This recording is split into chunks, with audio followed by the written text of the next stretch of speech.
Who doesn't need a spooky spell book for their Halloween decorations? I know I do. Hi, I'm Brenda Lambert. I'm a TJC licensed instructor for Silhouette. You found your way to Silhouette Success, and I do hope you're going to join our little community. We're going to learn how to create these book covers today. They are great for any holiday and super easy to switch out. We're going to be using quite a few tools in Silhouette Studio to get this effect, but we're also going to hop over to Canva for just a quick minute because I have to show you this amazing feature over there. This video is a little bit longer than most, but you're going to want to stick around to the end because I have to tell you all about this awesome book that I found. I didn't even know we had it. Cool little story. Check it out at the end. Let's do this. We're going to be kind of all over the place today, so pay attention. This project is totally worth it, I promise. Let's bring in our image. I did grab this from Creative Fabrica. It comes in very large. Let's shrink that down to where it's manageable. I was somewhat disappointed to see that these two images are joined together. I'm going to fix that by double clicking to bring up the editing points. Let's select the top one and the bottom one and use the right arrow key on our keyboard to just slide that over evenly. That looks good. Now we can go ahead and save this image. Make sure that it's selected, head up to File, Save Selection, Save to Hard Drive. Let's call this Spellbook. We're going to save it as a PNG image. Click OK.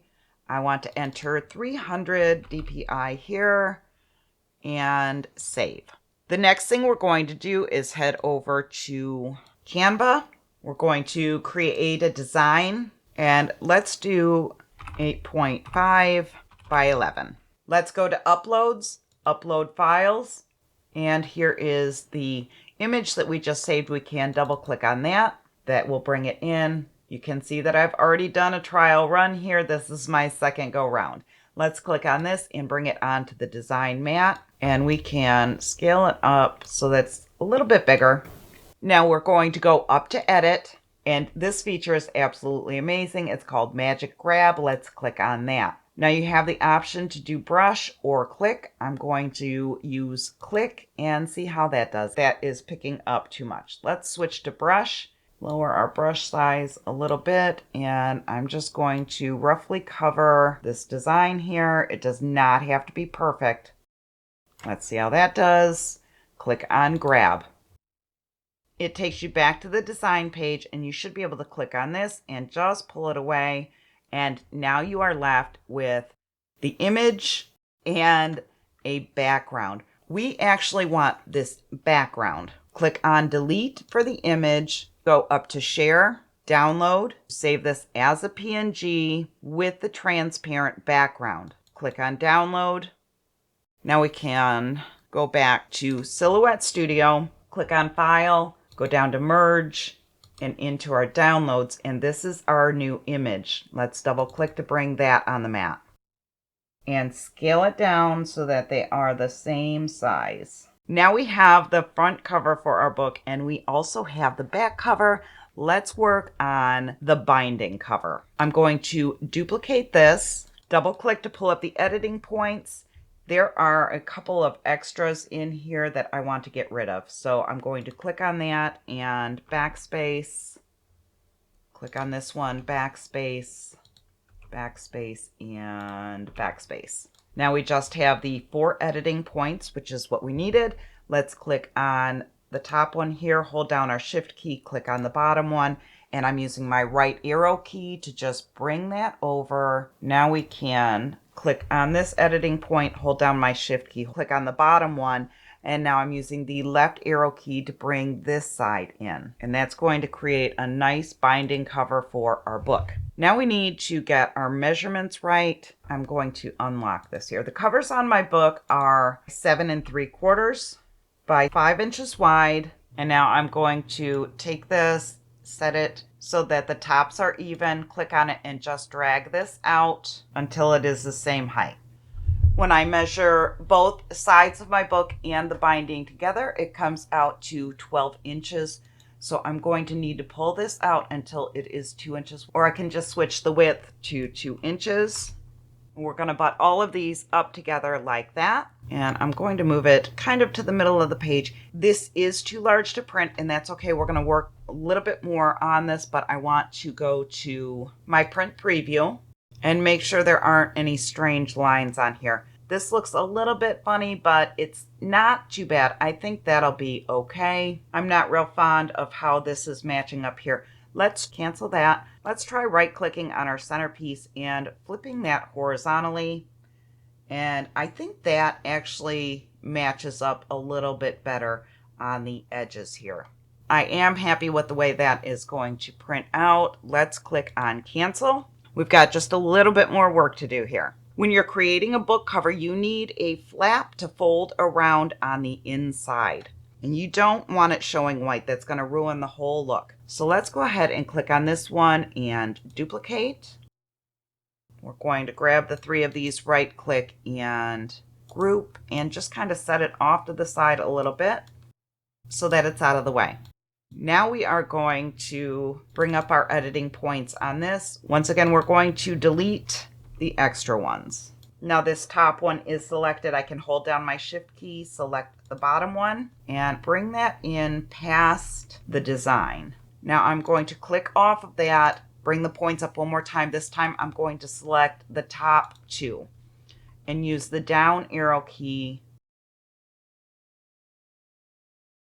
I could have also drawn out a rectangle and just cropped, but that's okay. Now we're going to be able to create flaps for the inside of the book that match the design of the actual book cover. Let's set it in place and drag this out a little bit. We'll need 2 of these, so let's duplicate.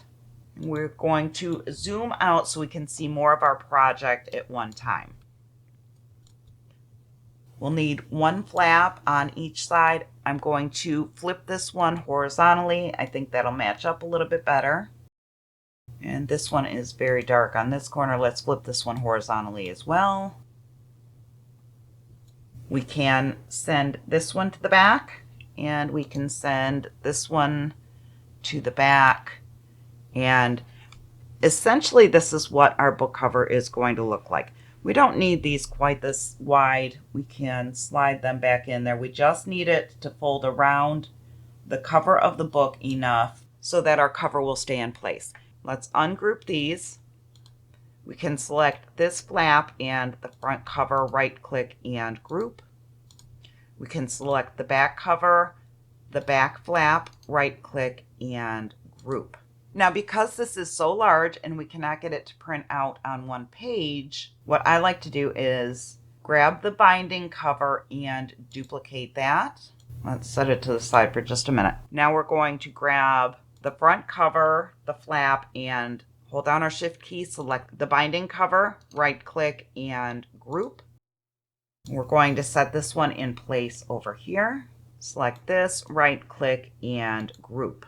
Ungroup this one. I forgot to move our little flap in there. Ungroup that, slide that in back behind there a little bit so that it will fit on a printed page. Now we can select all of this, right click and group. And I'm going to send both of these to print. I'm printing on matte sticker paper. I'm not sure where this old beauty came from, and I certainly don't want to damage it, but I think it will be a super cool Halloween decoration. These are my printed pages, and I'm going to trim them up by hand. If I did a print and cut with these, the print area would have been much smaller, and it would have been more difficult to get this done. It would have been broken up into more parts. This way we only have 2 parts to piece together, and it'll go much smoother. I'm going to cut a piece of craft paper slightly larger than I need it. And now I'm going to start with the front cover of the book. Let's lift up the backing and just fold about 1/2 inch or so back. Let's set that right about there. I do have a little bit of craft paper showing still, but we're going to trim it up when we're done. I'm just going to lay this printed piece right down on there. So, and now we can take our book. Let's fold on this edge here. edge here as well, just to make sure that everything is fitting the way it should.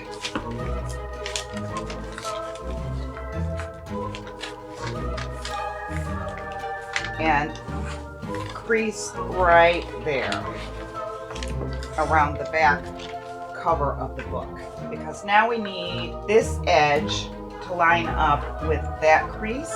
Actually, I'm going to fold it over and leave it folded over. That'll give me a better idea of where my cover needs to end up. So it should look just like that. And the binding actually lines up perfectly. It's exactly where we need it. So we can remove the backing off of this sheet now, just a little bit, about a ½ inch or so. And that's going to allow us to get this set in place before we press it down. It's going to give us a lot more control as to where our seam is going. We can make sure everything is even and then just set that down in there. Now we can remove this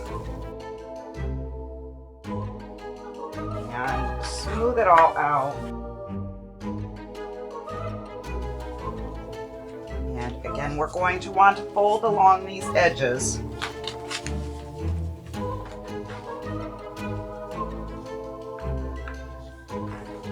And we can trim away the extra craft paper.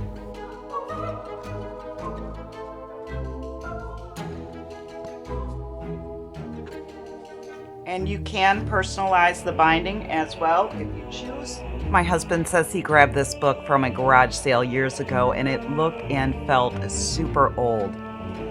I started flipping through the pages and I found all of these newspapers and receipts tucked into the pages throughout the book. It was an amazing find and it makes the book even more perfect for this project. These clippings and receipts date back to the 1800s and I find that absolutely amazing. However, the book does not have a publishing date on it. I would love to figure that out though. Let me know if you know how I would go about that.